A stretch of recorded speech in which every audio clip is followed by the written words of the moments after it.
یا سیدہ یا طاہرہ یا رازیہ یا فاطمہ. لا حول ولا قوة إلا بالله العلي العظيم.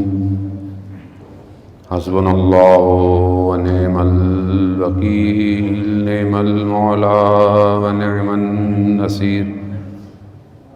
أعوذ بالله من الشيطان الرجيم. بسم الله الرحمن الرحيم. الحمد لله الذي يؤمن الخائفين وينجي الصالحين ويضع المستكبرين ويهلك ملوكا ويستخلف آخرين. والصلاة والسلام على رسول الثقلين محبوب رب المشرقين والمغربين جد الحسن والحسين نبینا سیدنا ابی القاسم محمد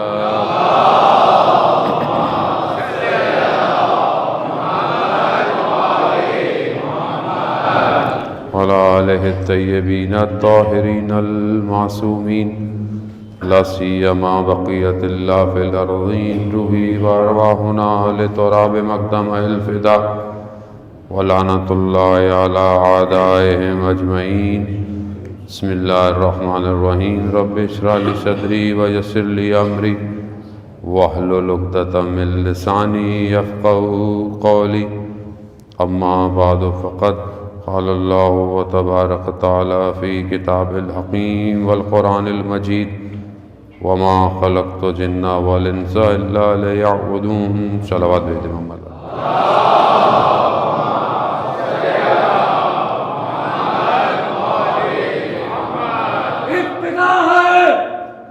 نام سیدہ سے ہر درود اور ہر سلام اے مادر حسین تیرے نام بازمت مادر حسین پہ پاواز بلند سے بلند تر سلوات.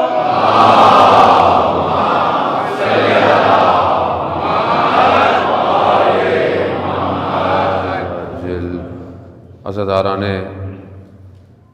شہزادی کونین ایام فاطمیہ ہے. اسی سلسلے کی بہرحال مجالس خدمت میں بندہ حقیر آپ کی چند بیانات اور ٹوٹے پوٹے جو بہرحال ہم ادا کر سکتے ہیں.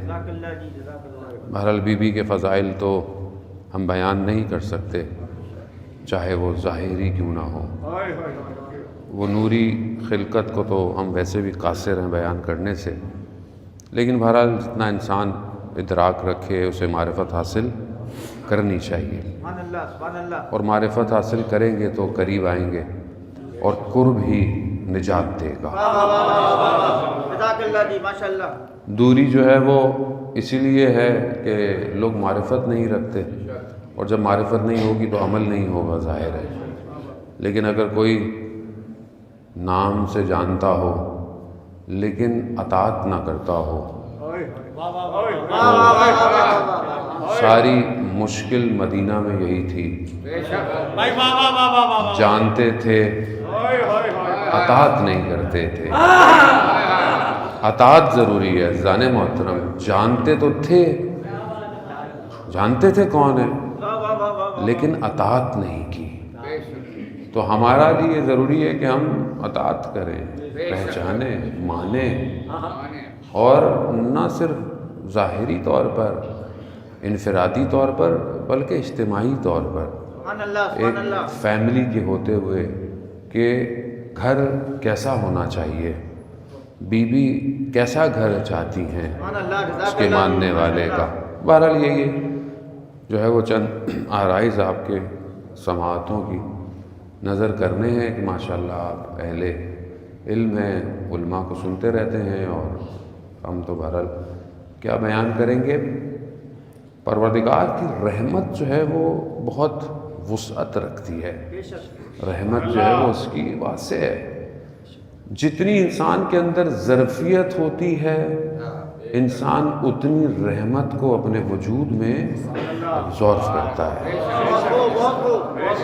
اب آپ اگر بارش ہو رہی ہو اور بارش کا پانی کسی برتن میں، تو جتنی برتن کی وسعت ہوگی اتنا پانی آئے گا. اگر بہت بڑا کوئی حوض ہو تو بارش کا پانی اس میں اتنا ہی سمائے گا. لیکن اگر بارش سمندر پہ گرے تو سمندر کی وسعت اس رحمت کو اپنے وجود میں لے لے گی. بالکل اسی طرح ہم لوگ خود ہیں. جب اگر ہم اپنی ظرفیت بڑھائیں گے تو معرفت بڑھتی چلی جائے گی. اب اگر ظرفیت کم رکھیں گے معرفت بھی کم ہوگی، ظاہر ہے. اب ہم اپنی ظرفیت کو جتنا بڑھاتے رہیں گے، انہینس کریں گے، اتنا خدا ہمارے معاملات کو ادراکات کے بڑھائیں.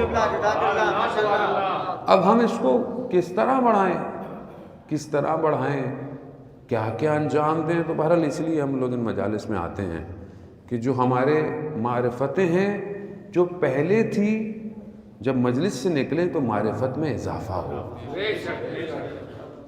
مجلس کا معیار ہماری معرفت سے ہونا چاہیے.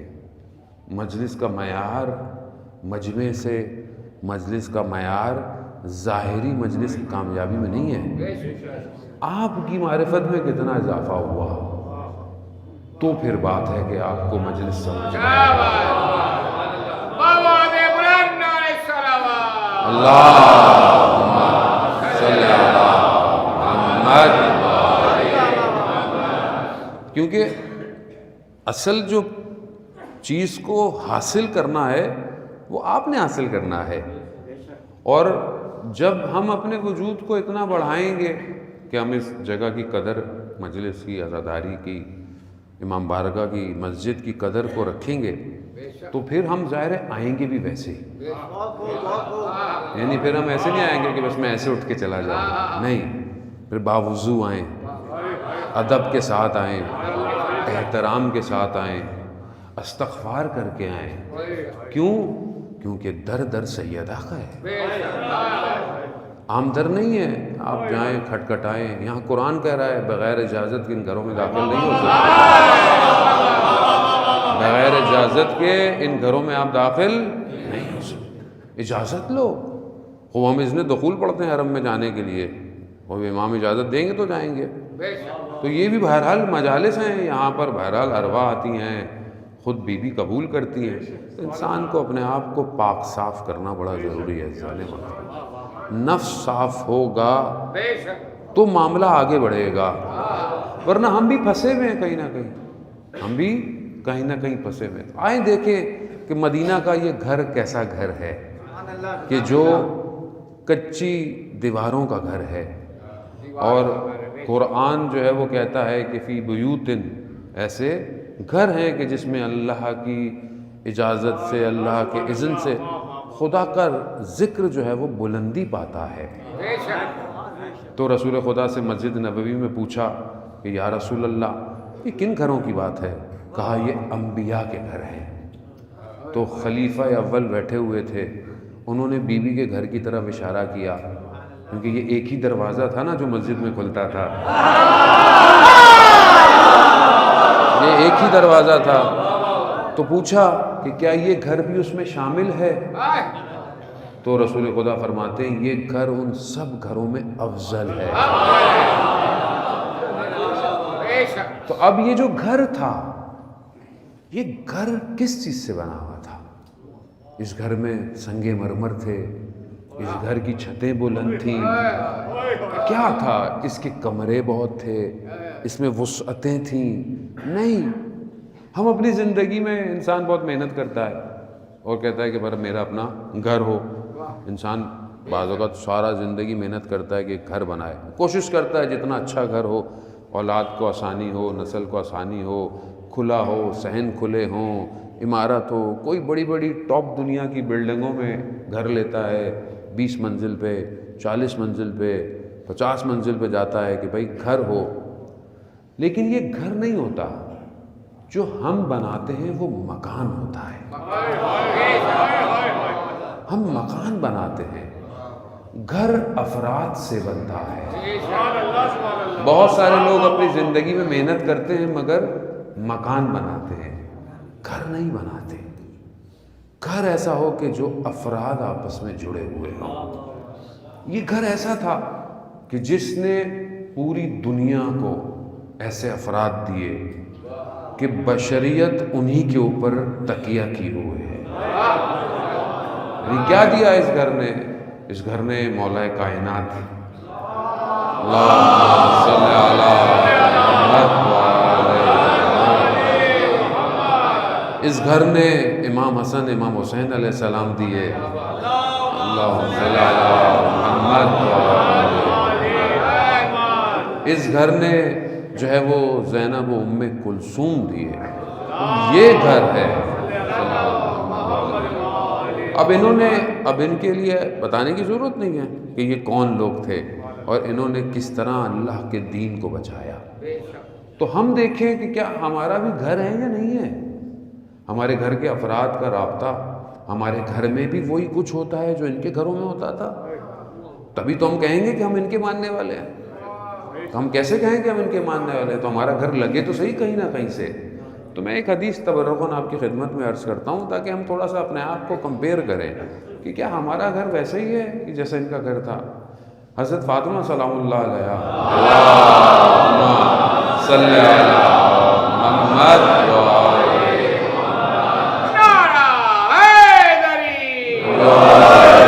بی بی ارشاد فرماتی ہیں کہ مجھے اس دنیا میں 3 چیزیں اچھی لگتی ہیں۔ یہ دنیا جو ظاہری دنیا ہے، مجھے اس میں 3 چیزیں اچھی لگتی ہیں۔ اب ظاہر ہے جو سیدہ کو اچھا لگے ہمیں بھی اچھا لگنا چاہیے۔ تو اب تھوڑی دیر بعد پتہ چلے گا کہ ہمیں اچھا لگتا ہے کہ نہیں لگتا۔ پہلی چیز بی بی فرماتی ہے مجھے اس دنیا میں قرآن کی تلاوت اچھی لگتی ہے۔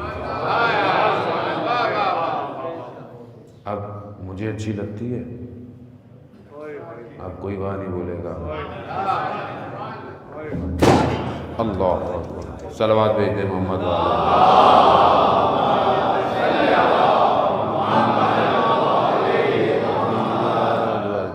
درود بھیج دے محمد والے محمد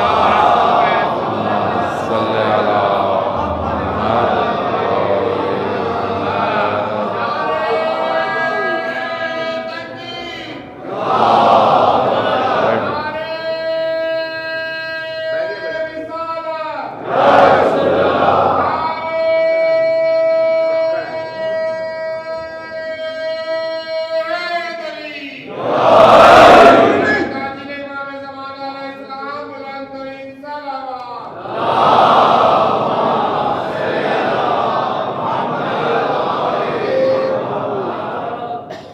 عزیزان محترم، بہرحال موسم بھی ایسا ہی ہے اور انسان کو بہرحال خیال رکھنا چاہیے۔ آج کل سردی گرمی لگ جاتی ہے تو خیر تمام مریضوں کی شفا کے لیے ایک اور دفعہ صلوات ہے۔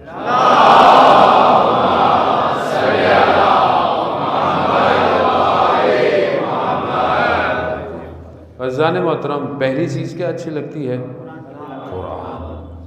قرآن کی تلاوت۔ اب آپ کہیں گے ظاہر ہم مسلمان ہیں تو قرآن کی تلاوت تو ہمیں اچھی لگتی ہے، لیکن خود کریں یا کسی کی سنیں؟ اب یہ کہ بعض اوقات زندگی میں یہ ہوتا ہے کہ انسان کہتا ہے کہ مجھے ایک چیز اچھی لگتی ہے مگر میں کر نہیں پاتا۔ ہوتا ہے نا کہ مجھے فلانی چیز اچھی لگتی ہے لیکن میں انجام نہیں دے سکتا، وہ مشکل ہے، رکاوٹ ہے، کچھ بھی ہے۔ لیکن کیا مجھے دل چاہتا ہے؟ ایک ہے کہ میں نہیں کر پا رہا، کوئی بھی وجہ ہو، دل چاہتا ہے میرا کہ میں قرآن کی تلاوت کروں۔ یہ پہلی چیز ہے۔ ہم کہتے تو یہی ہے کہ قرآن ان کے گھروں میں نازل ہوا، لیکن ہم اپنے گھر میں نازل نہیں کرنا چاہتے قرآن۔ اپنے گھر کو قرآن کی تلاوت سے نورانی نہیں کرنا چاہتے۔ اس کی وجہ کیا ہے؟ اس کی وجہ ہم پھنسے ہوئے ہیں کہیں نہ کہیں، ظاہر ہے۔ آج کل کے دور میں تو ویسے بھی آسان ہو گیا ہے، اب مشکل تھوڑی ہے عزیزان محترم قرآن پڑھنا۔ پہلے قرآن کھولو، کون زحمت کرے لحاف میں سے، اب تو موبائل میں اپلیکیشن ہے، پڑھ لیں بھائی، آسان سے پڑھ لیں، کان میں لگا لیں، سن لیں۔ چھٹے امام جعفر صادق صلی اللہ محمد، کتنی آیتیں امام فرماتے ہیں کہ تلاوت کرنی چاہیے ایک مومن کو، 50 آیتیں تلاوت کرنی چاہیے، چلیں 50 نہیں کریں، 5 تو کریں۔ یہ مشکل کام نہیں ہے، یہ بس دوری ہے۔ اب جب دور ہوں گے تو ظاہر ہے جب یہ ایک نور دور ہو جائے گا، ایک پاکیزگی دور ہو جائے گی، تو پھر نجاست تو آئے گی نا انسان کے اندر۔ تو یہ پھر جو انسان کہتا ہے مشکلات، گرفتاریاں، پریشانیاں، بیماریاں کیوں ہیں؟ کیونکہ نور نہیں ہے آپ کے وجود میں۔ آپ اپنے آپ کو کلام خدا سے منور کریں، زبان پاک کریں۔ عزیزان محترم، خوب یہ بہت ضروری ہے کہ انسان جو ہے وہ متوجہ ہو اس طرف، وہ پہلی چیز ہے یہ۔ تو میں بہت زیادہ آپ کو سٹریس نہیں دوں گا اس کے اوپر، آپ خود ماشاءاللہ اہل تلاوت ہوں گے یقیناً، میں نہیں ہوں، میں اپنے آپ کو یہ کہہ رہا ہوں۔ تو ہم پہلی چیز کیا ہے؟ قرآن کی تلاوت مجھے اچھی لگتی ہے۔ دوسری چیز کیا اچھی لگتی ہے؟ بی بی فرماتی ہیں کہ مجھے اپنے بابا کے چہرے کو دیکھنا اچھا لگتا ہے۔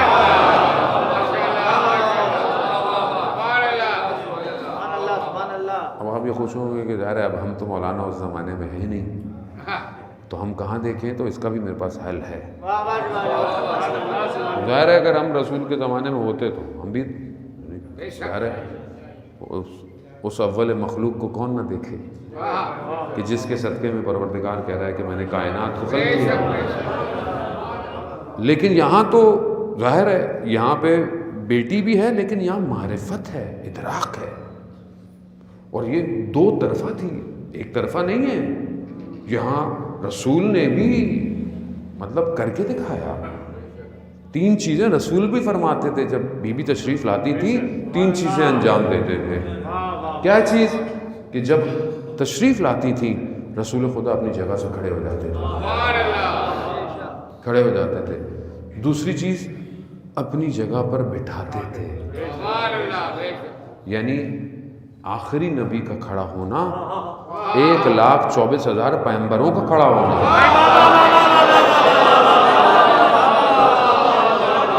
یعنی سب کھڑے ہو گئے، اور رسالت کی جگہ پہ بٹھانا آسان نہیں ہے۔ یہ ادراکات یہی چاہیے، معرفت یہی چاہیے۔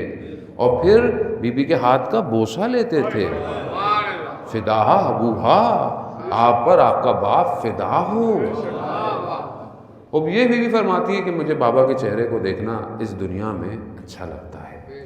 تو ہم کیا کریں عزیزان محترم؟ اب ہم تو ظاہر اس دور میں نہیں ہیں، تو اس کا حل یہی ہے کہ ہم اپنی زندگی میں دیکھیں کہ سنت رسول کتنا عمل کرتے ہیں۔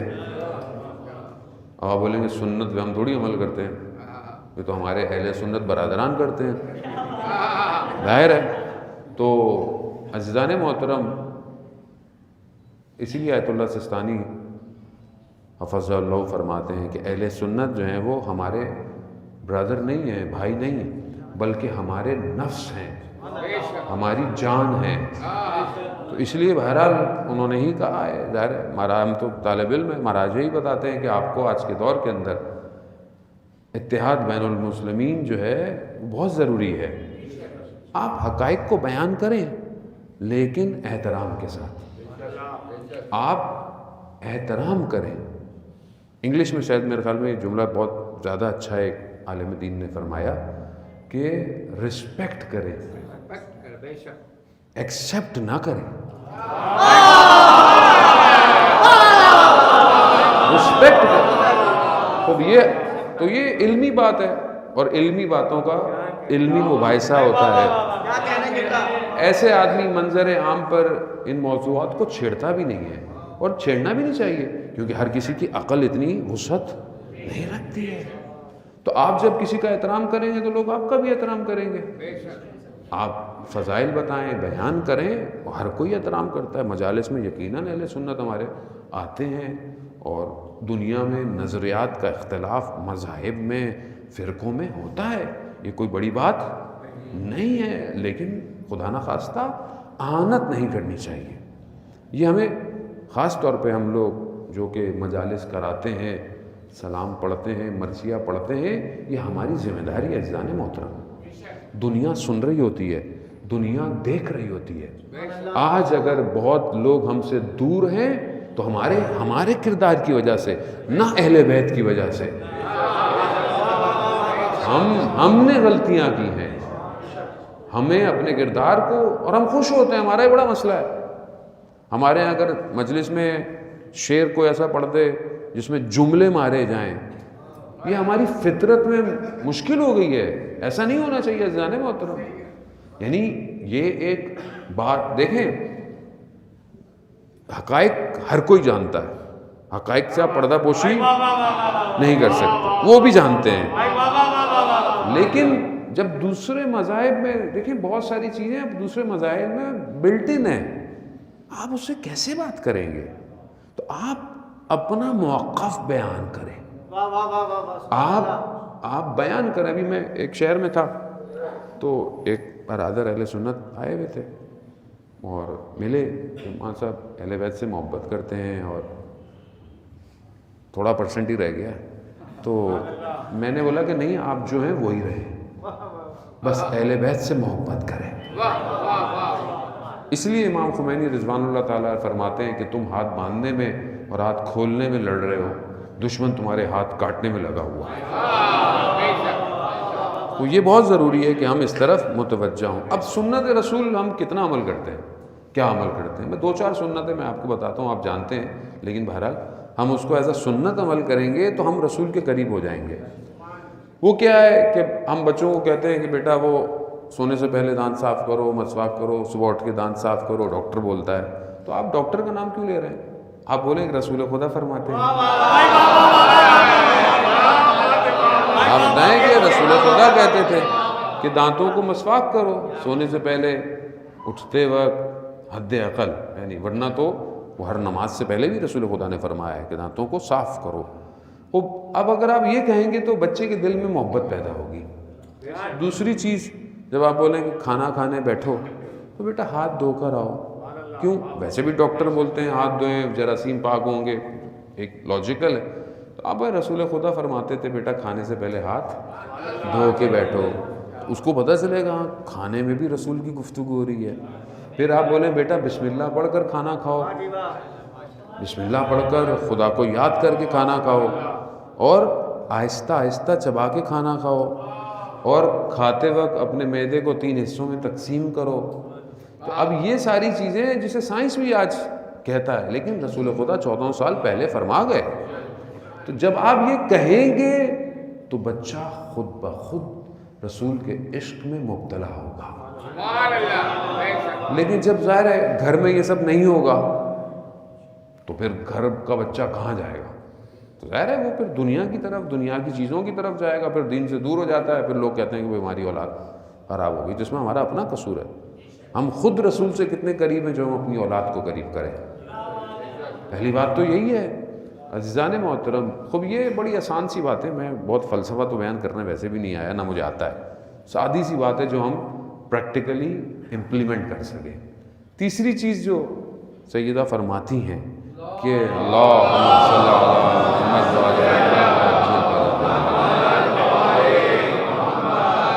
بھی فرماتی ہے کہ خدا کی راہ میں انفاق کرنا, خدا کی راہ میں دینا مجھے اس دنیا میں بڑا اچھا لگتا ہے.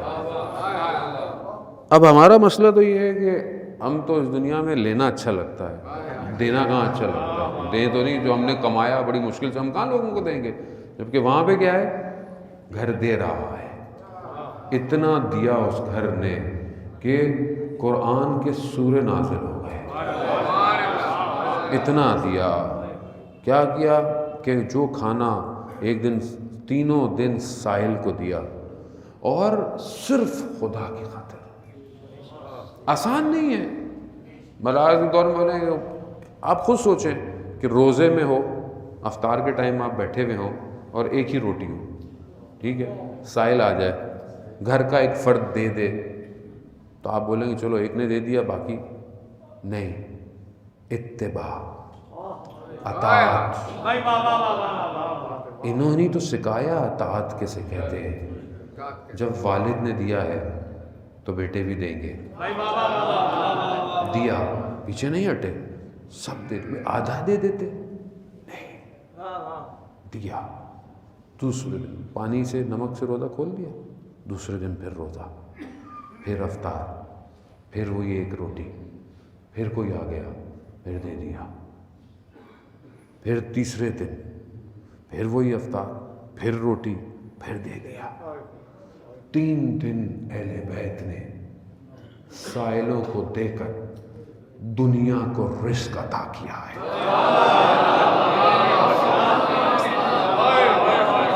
یہ جو دنیا کا رزق ہے یہ انہی کے دیے ہوئے سے چل رہا ہے. خاندان زہرا پہ قرآن کا صلوات.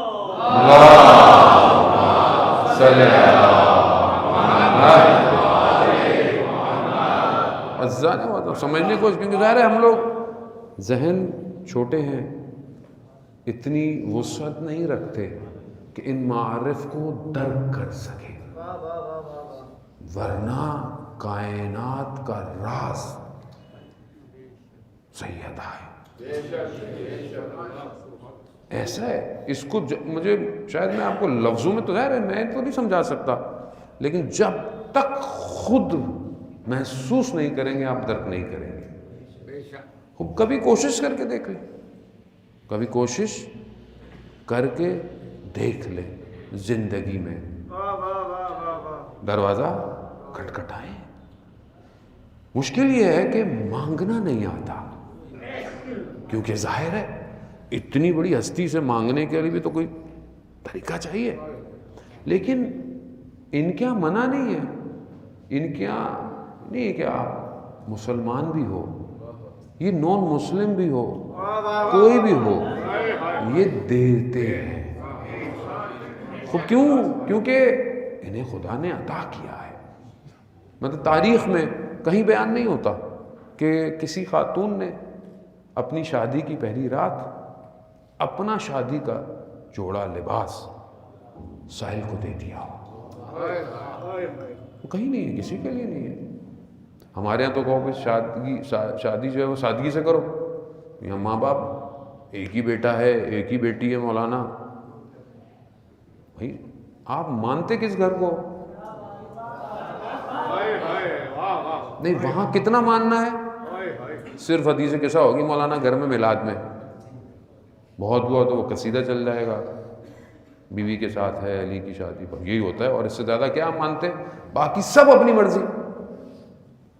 تو یہ کتنا تضاد ہے معاشرے میں، یہ تضاد ہے. اسی لیے تو مشکلات ہیں آج معاشرے میں. فساد،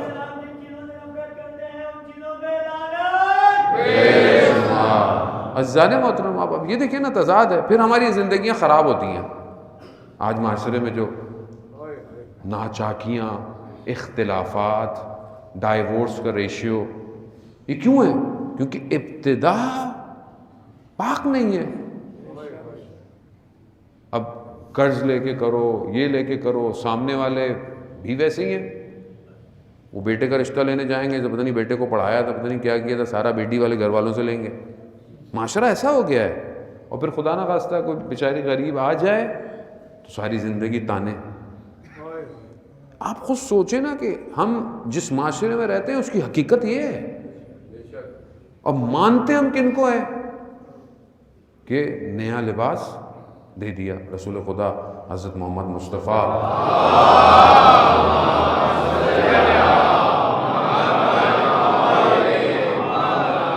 آئے تشریف لائے، بیٹی کو دیکھا تو لباس پرانا پہنی ہوئی. کہا بیٹی نیا لباس؟ کہا بابا سائل آیا دے دیا. کہا بیٹی پرانا دے دیتی. کہا بابا آپ سے بھی ایک دفعہ کسی نے مانگا تھا، آپ نے اپنا پیراہن اتار کر کمبل اوڑھ کے گھر آئے تھے. میں آپ کی بیٹی ہوں، میں آپ کی بیٹی ہوں۔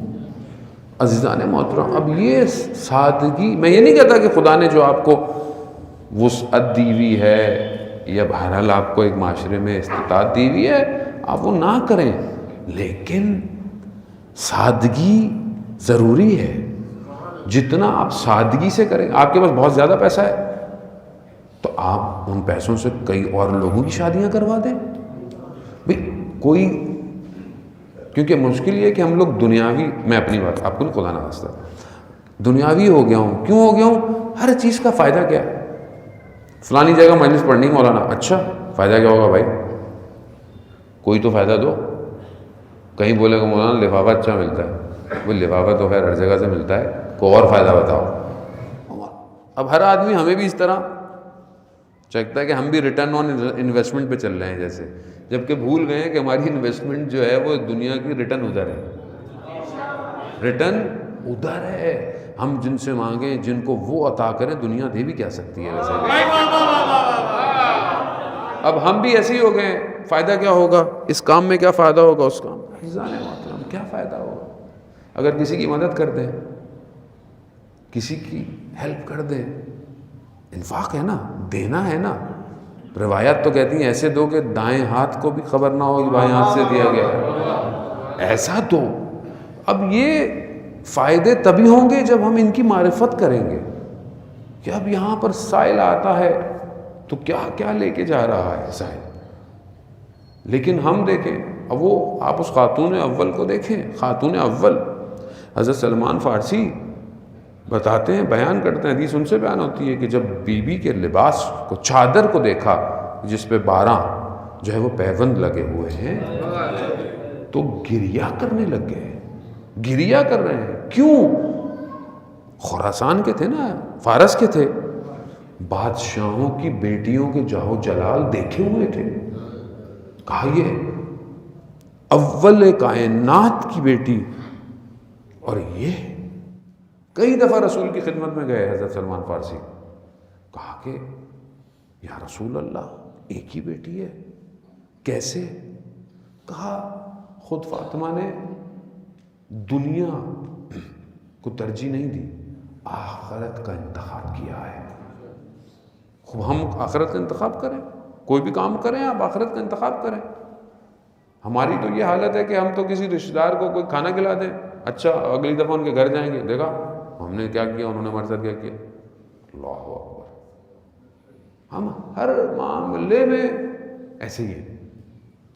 بہت سارے معاملے دنیاوی تھوڑی ہوتے ہیں جو آپ کوئی کام کرتے ہیں، رستے سے پتھر ہٹا دیں آپ کو تمغہ دے گا، کسی کو کھانا کھلا دیں تو آپ کو، نہیں، خدا کی خاطر کریں۔ انہوں نے سب کچھ خدا کی خاطر کیا، خدا کی خاطر اپنے آپ کو آگے بڑھائیں۔ عزیزان محترم، اب یہاں پر خدا کو سمجھیں۔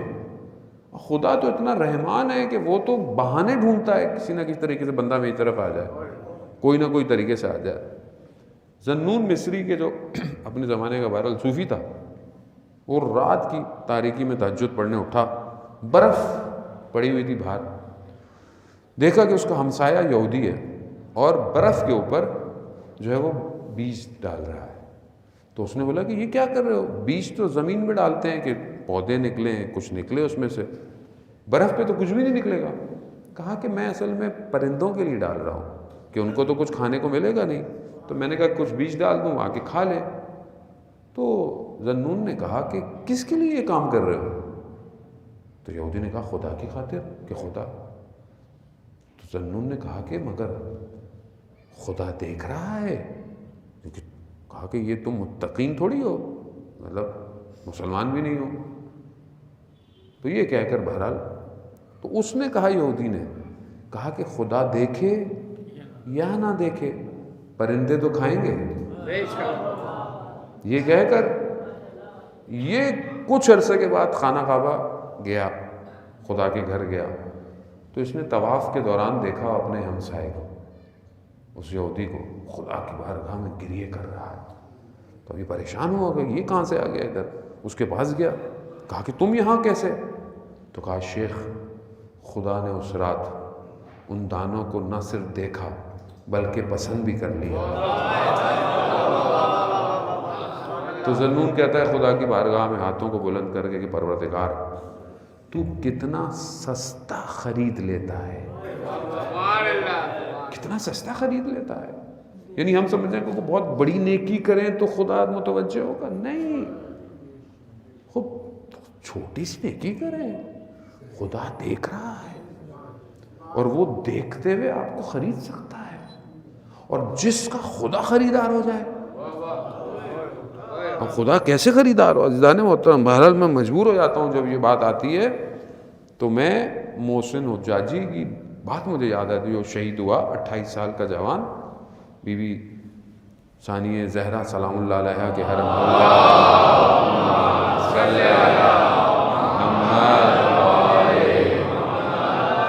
بی بی کے حرم کو بچاتے ہوئے جو شہید ہوا، جس کی گردن کاٹ دی گئی، اور جو آج کے دور میں کٹی ہوئی گردنوں کا سردار بن گیا، 28 سال کا، اس نے اپنے بیٹے کو وصیت کی، بیٹا 2 سال کا تھا اس کا اس وقت، اب بڑا ہو گیا، اس نے بیٹے کو کہا کہ بیٹا زمانہ پرآشوب ہے، فتنہ ہے، لیکن اپنے آپ کو اس قابل کرنا اس دنیا میں کہ خدا تمہارا خریدار بن جائے،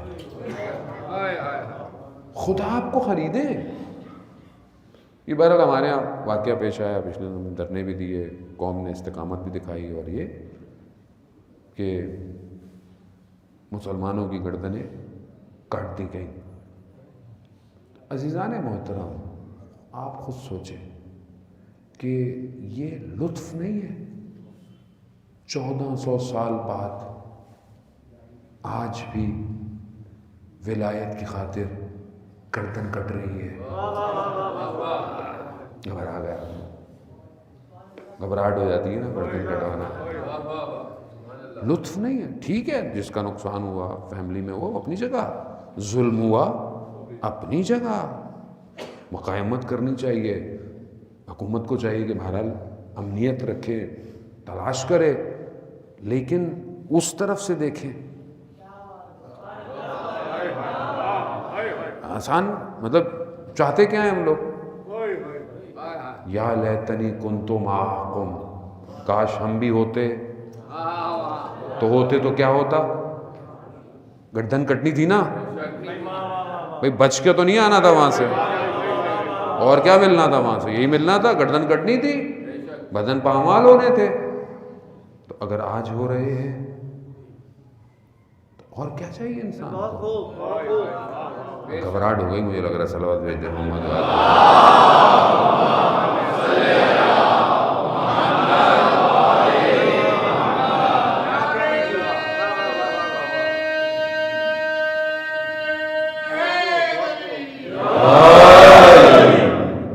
عزیزان محترم۔ تو بہرحال اپنے آپ کو اس قابل کریں، خاص طور پر جوان، کہ خدا آپ کا خریدار ہو۔ تو اب میں کیا کروں کہ خدا مجھے خرید لے؟ کوئی تو کام کروں کہ میری قیمت بازار کنعان میں لگے، میری کوئی قیمت بازار کنعان میں لگے کہ مجھے بھی یوسف کی طرح کوئی خریدار آئے تو خریدے، وہ اس قابل تو ہوں۔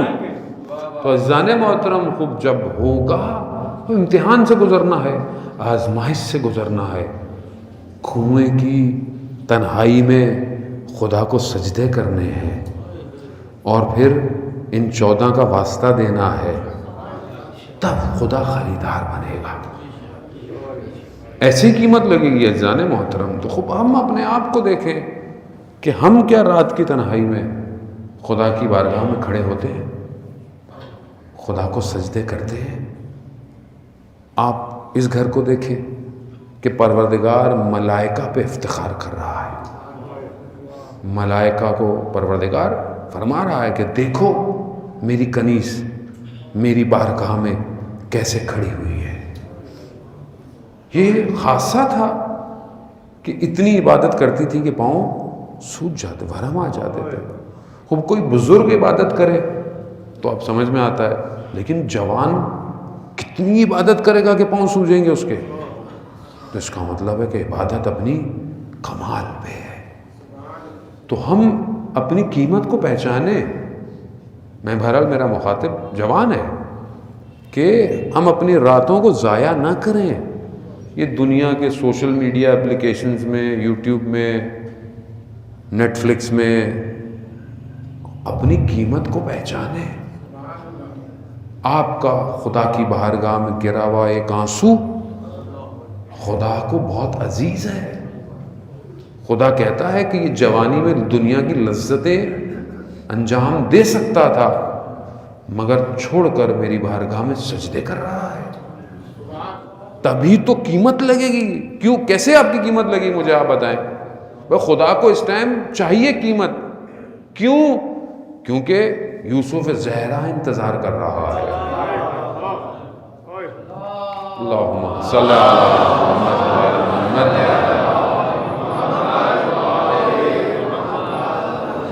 عزیزان محترم, بہرحال مجھے ذہن میں واقعہ آ گیا, سنا تو آپ نے ہوگا لیکن بہرحال ذہن میں آ گیا واقعہ, تو تکرار میں کوئی مذائقہ نہیں ہے کہ حضرت عیسیٰ علیہ السلام جو خدا کے نبی ہیں اپنے حواریوں کے ساتھ ایک جگہ گئے. ایک جگہ دیوار تھی, زمین تھی, ہٹایا تو دیکھا ہیرے جواہرات پڑے ہیں. تو حواری جو ہے وہ ان قیمتی پتھروں کو جمع کرنے لگے. تو حضرت عیسیٰ ظاہر ہے انہی طریقے سے درس دیا کرتے تھے, سفر پہ رہتے تھے, اپنے حواریوں کو سکھاتے تھے. تو کہا کہ میں شہر جا رہا ہوں, جو شہر قریب تھا, جو بھی علاقہ تھا, اور وہاں سے ہیرا لے کر آؤں گا جس کی قیمت بہت زیادہ ہوگی. تم جن ہیروں کو دیکھ رہے ہو میں ایک ہیرا لے کر آتا ہوں. چلے گئے شہر, جائے غریب سے علاقے میں ایک گھر میں گئے تو کہا کہ میں مسافر ہوں.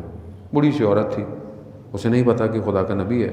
کہا کہ آ جائیں, میرا بیٹا گیا ہوا ہے, آئے گا تو آپ کی خدمت کرے گا. ایسے میں وہ جوان آیا. حضرت عیسیٰ نے اس کے چہرے کو دیکھا تو دیکھا کہ پریشان لگتا ہے. کہا کیا پریشانی ہے؟ کہا کہ نہیں, مطلب میں اب آپ کو, کہا نہیں بتاؤ, ہو سکتا ہے میں شاید. کہا نہیں, کوئی کچھ نہیں کر سکتا. کہا شاید میں تمہاری کو مدد کر دوں. تو کہنے لگا کہ میں مزدور ہوں, مزدوری کرتا ہوں, یہ رستے میں جو ہے وہ زمین اور مٹی اور ان کو اٹھاتا ہوں. تو ایک کاروان گزر رہا تھا اور کاروان میں سواریاں تھیں, حواریاں تھیں. اچانک سے ہوا چلی تو ایک جگہ سے پردہ ہٹا تو میں نے ایک چہرے کو دیکھا. وہ اتنا خوبصورت تھا کہ میرا دل اسی میں رہ گیا. پھر میں پیچھے دوڑتا دوڑتا گیا کہ کاروان کس کا ہے؟ تو وہ یہاں کے بادشاہ کا ہے, جو سلطان ہے اس کا کاروان ہے اور وہ اس کی بیٹی ہے. اب میں تو مزدور آدمی, فقیر آدمی, میں کہاں؟ تو اس کرب میں میری یہ حالت ہے. تو حضرت عیسیٰ نے کہا کہ تم, مسئلہ نہیں ہے, تم اپنی والدہ سے کہو کہ جاؤ رشتہ مانگنے جائیں. کہا ہم کیسے رشتہ مانگنے جائیں گے, کیسے؟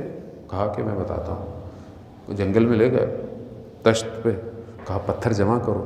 پتھر جمع کیے, معجزے اذن الہی سے پتھروں کو قیمتی ہیرے جواہرات میں بدل دیا. کہا یہ لے کے جاؤ, بادشاہ کو تحفہ دو, پھر اپنی بات کرنا. جب وہ لے کے گئے, بادشاہ نے جب اتنے قیمتی ہیرے دیکھے تو کہا کہ کیوں آئے ہیں؟ کہا یہ ہے. کہا میں ایک شرط پہ قبول کروں گا, اس جیسے اور لے کر آؤ. تو وہ لے کے گئے. انہوں نے کہا بھائی وہ تو اور مانگ رہے ہیں. کہا مسئلہ ہی نہیں ہے, انبیاء کے لیے کیا مسئلے تھے. ہاں پھر دے دیے, ہیرے بنا کے دے دیے. تو انہوں نے مان لیا, شادی ہو گئی. جیسی ہوئی تو بادشاہ نے دیکھا کہ لڑکا اچھا ہے تو اپنا تخت و تاج اس کو دے دیا کہ اب تم چلاؤ. اب جب آیا تو اس نے حضرت عیسیٰ کو, تو اسے تو نہیں پتا تھا کون ہے. تو کہا کہ حضرت عیسیٰ نے کہا کہ میں جا رہا ہوں. تو کہا کہاں جا رہے ہیں؟ ابھی تو آسائش کے دن آئے ہیں, ابھی تو دن آئے ہیں.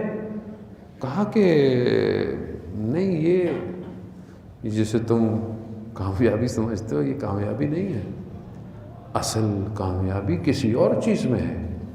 تو کہا کہ وہ کس میں ہے؟ کہا وہ خدا کے راستے میں ہے, خدا کے قرب میں ہے.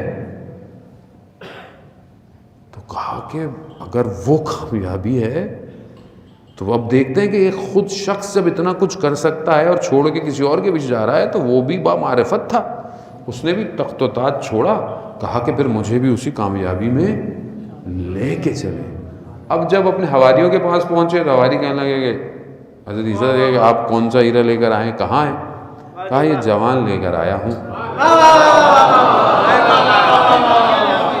اس کے قلب میں خدا بستا ہے۔ اسی لیے حدیث قدسی بھی ہے نا، پروردگار کہتا ہے کہ نہ میں آسمانوں میں نہ میں زمینوں کی وسعت میں سما سکتا ہوں، میں مومن کے قلب میں سما سکتا ہوں۔ اللہم صلی علی محمد۔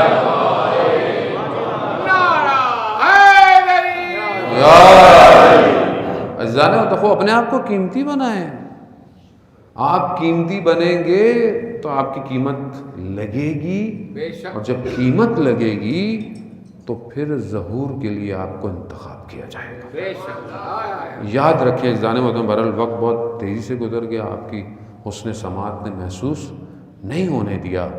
یاد رکھیں ایام فاطمیہ کا صرف ایک مقصد ہے، یہ اپنے ذہن میں رکھ لیں۔ اس کا مقصد کیا ہے؟ اس کا مقصد یہ ہے کہ وقت کے امام کی امامت کو غصب کیا گیا تھا، وقت کے امام کو اس کا حق نہیں دیا گیا امام کو۔ یہی غم تھا بی بی کو، اسی کی جد و جہد کی۔ آج کیا وقت کے امام کو ان کا حق دیا گیا ہے؟ نہیں دیا گیا ہے۔ تو ہم کیا کر رہے ہیں پھر زندگی میں؟ ہم کتنی کوشش کر رہے ہیں کہ وقت کے امام کو ان کا حق ملے؟ سخت ہے۔ یہی مقصد ہے کہ ہم اپنے آپ کو تیار کریں۔ کب تک ہم لوگ اپنی باتوں کو منوانے کے لیے دھرنے دیں گے؟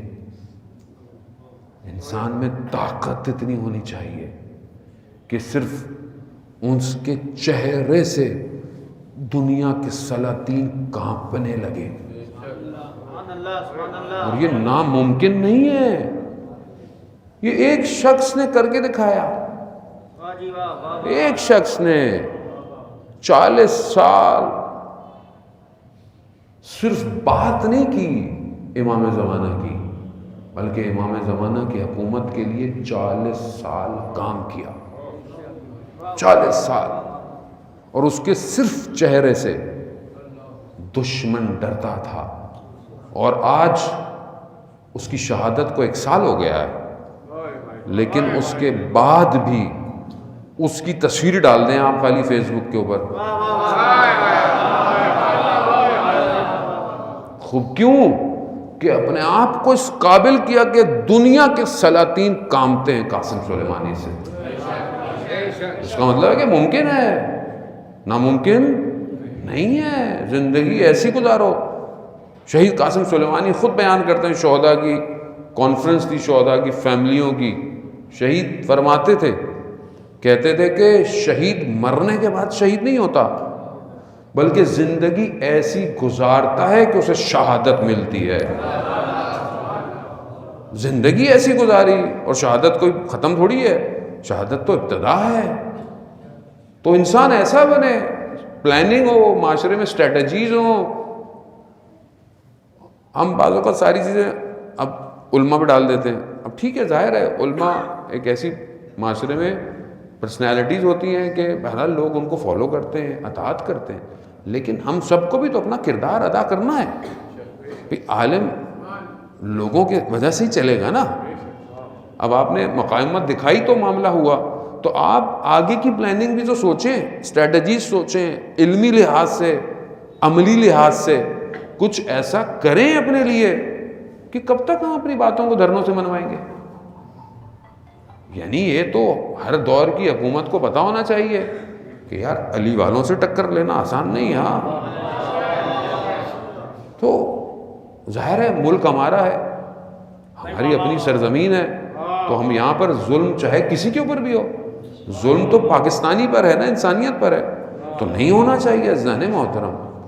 تو یہ ہمارے لیے کہ ہم اپنے آپ کو تھوڑا مضبوط کریں اور واقعاً اس قابل ہوں، اور انشاءاللہ ہم بہت تیزی سے ظہور کی طرف جا رہے ہیں۔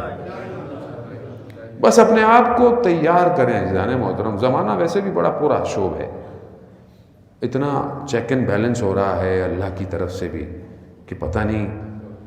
روایات بھی کہتی ہیں کہ گھر سے جب نکلے گا تو ایمان کے ساتھ ہوگا, اور جب پلٹے گا تو ایمان خالی ہو چکا ہوگا. روایات ہیں آخری زمانے کے لیے. تو اس لیے یعنی بہت انسان کو اپنے اوپر توجہ کی ضرورت ہے کہ اپنے ایمان کو اس قابل کرے کہ بچ کے رہے. تو یہی در ہے عزیزان محترم, اس دروازے کو کھٹکھٹائیں, یہیں سے سب کچھ ملے گا. یہی وہ دروازہ تھا کہ جس دروازے پر 6 مہینے تک رسول خدا آتے رہے. السلام علیکہ یا اہل بیت النبوہ, سلام کرتے رہے 6 مہینے اپنی زندگی کے آخری ایام میں, اور امت کو بتانے کے لیے کہ دیکھو یہی دروازہ ہے جو نجات دے گا. آخری وقت جب رسول خدا کا تھا, رسول خدا بستر پر ہیں اور رسول کے سرحانے سیدہ موجود ہیں. ایسے میں دق الباب ہوا. کہا کون ہے؟ کہا بہت دور سے آیا ہوں رسول کی زیارت کرنے کے لیے. بی بی نے فرمایا کہ ابھی ممکن نہیں ہے, طبیعت ناساز ہے. تھوڑی دیر بعد پھر دروازہ کھٹکھٹایا گیا. کہا بہت دور سے آیا ہوں رسول کی زیارت کرنے. کہا ابھی مساعدت نہیں ہے. رسول خدا فرماتے ہیں کہ بیٹی آپ جانتی ہیں کون ہے؟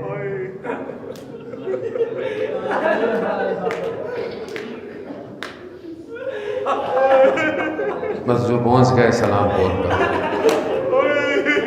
کہا بیٹی حضرت اسرائیل علیہ السلام آپ کے ادب اور احترام کی وجہ سے اجازت لے کے آنا چاہتے تھے.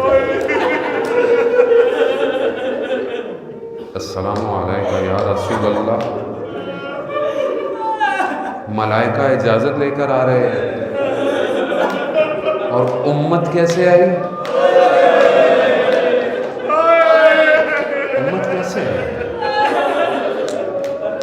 دروازے پہ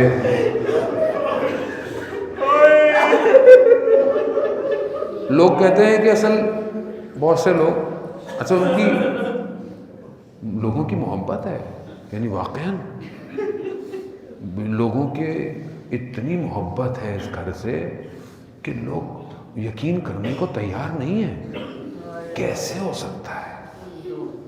کیسے ممکن ہے یہ؟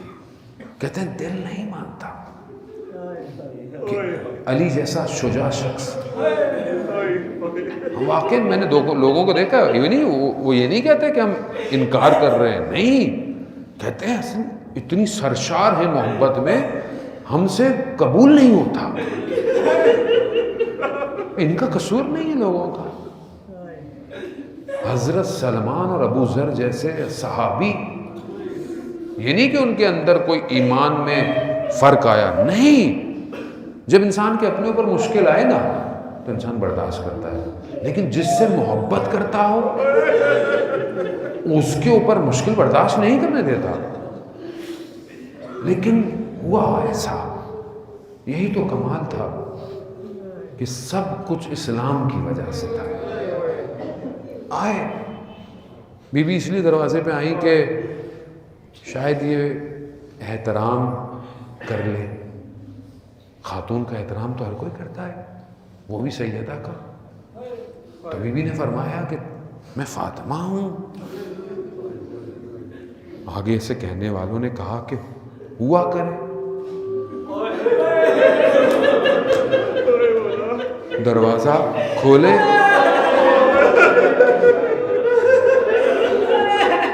نہیں تو ہم دروازے کو جلا دیں گے. یہی کیا انہوں نے. ہاں زیادہ نہ مرن, خدا آپ کی گریے کو قبول کرے. خدا بہرحال ہماری اس عبادت کو قبول کرے, سیدہ کو قبول کرے. جب اہل بیت کو مشکل آئی ہے نا، تاریخ میں فرماتے ہیں کہ جہاں اہل بیت کو شدید مشکل آئی وہاں اہل بیت نے رسول کو پکارا ہے۔ ہمارے ایک استاد کہتے ہیں کہ 3 جگہ مشکل ایسی تھی جہاں رسول کو پکارا گیا۔ پہلی جگہ کون سی تھی؟ کہ جب در و دیوار میں سیدہ آ گئی، یا اباتا یا محمد، بابا آپ کی امت نے یہ اجر دیا رسالت کا۔ مشکل، یہ بہت بڑی مشکل ہے جانے ہم تو کہہ دیتے ہیں، اصل تصور نہیں ہو سکتا وہ مظلوم اول کائنات، یہ امام جانتے ہیں، ہم اس کو برداشت نہیں کر سکتے۔ یہ اتنی سخت مشکل تھی کہ ہر امام نے گریہ کیا، نہ جانے وقت کا امام کہاں گریہ کر رہا ہو۔ کہا دوسری مشکل اس رات کو آئی کہ جب تاریکی میں بقی میں وقت کا امام سیدہ کو قبر میں اتار رہا،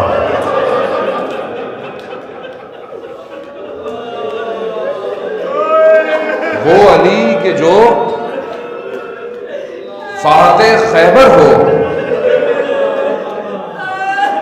کہتے ہیں کہ بی بی کو جب دیا تو کہا السلام علیکہ یا رسول اللہ۔ یہ جو امانت آپ دے کے گئے تھے نا، یہ ویسی نہیں ہے۔ کیسی ہے؟ بس اتنا کہوں گا کہ پھول تھا مرجھا گیا ہے۔ امام نے جیسے ہی قبر میں اتارا، غم امام کے سینے پہ بیٹھ گیا، امام سے اٹھا نہیں گیا۔ یہ بڑی مشکل تھی، یعنی امام کے لیے بڑا مشکل کام تھا۔ ہم نہیں جانتے کہ دونوں کا رابطہ کیسا مضبوط رابطہ تھا۔ ہاں زاداران محترم، تیسری مشکل اس خاندان پہ لا یوم کا ابا عبداللہ، روز عاشوراء، اللہ چند قدموں کے فاصلے پر ایک بہن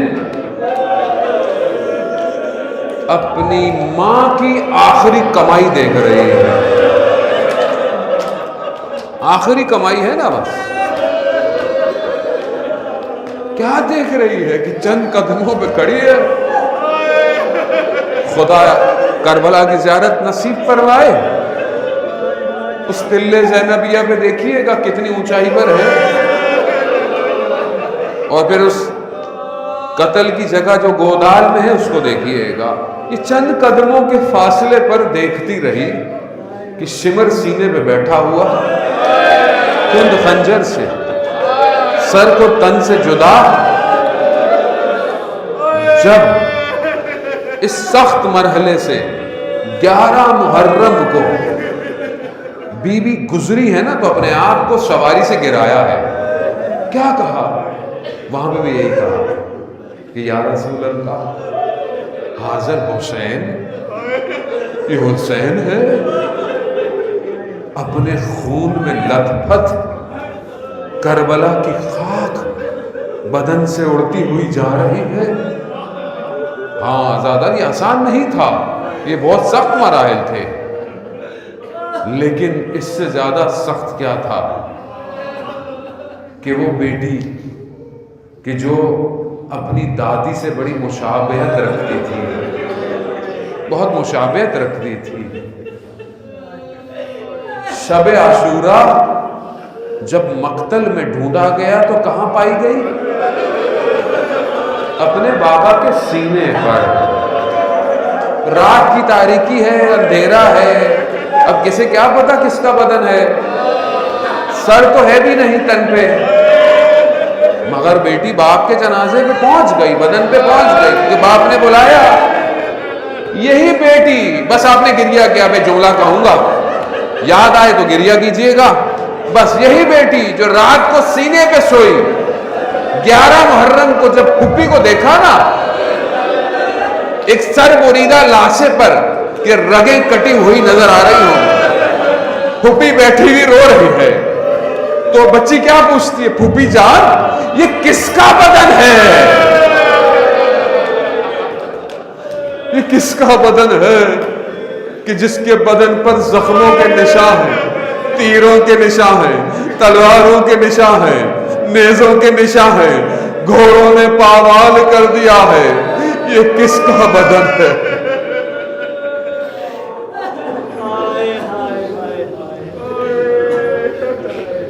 الا لعنۃ اللہ علی القوم الظالمین وسیعلم الذین ظلموا ای منقلب ینقلبون. پروردگار ہماری اس عبادت کو قبول فرما، پروردگار امام زمانہ کے ظہور میں تحجیل عطا فرما، ہمیں ان کے ناصروں ان کے مددگاروں میں شمار فرما.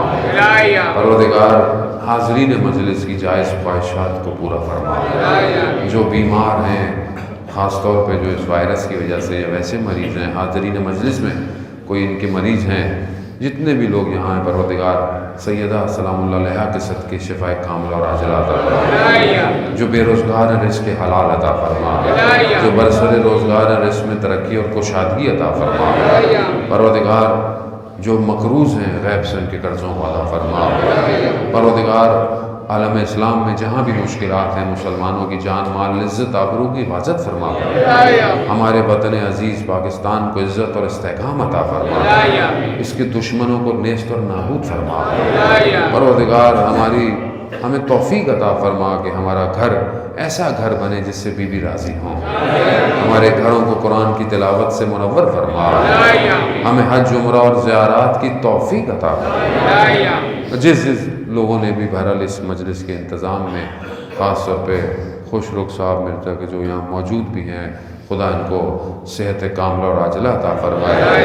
اور جو بھی جوان انتظامیہ کے جو بھی اپنے طریقے سے اس کار خیر کے اندر اپنی نیکیاں انجام دے رہے ہیں، پروردگار اسے سیدہ کی بارگاہ سے اجر کثیر عطا فرمائے.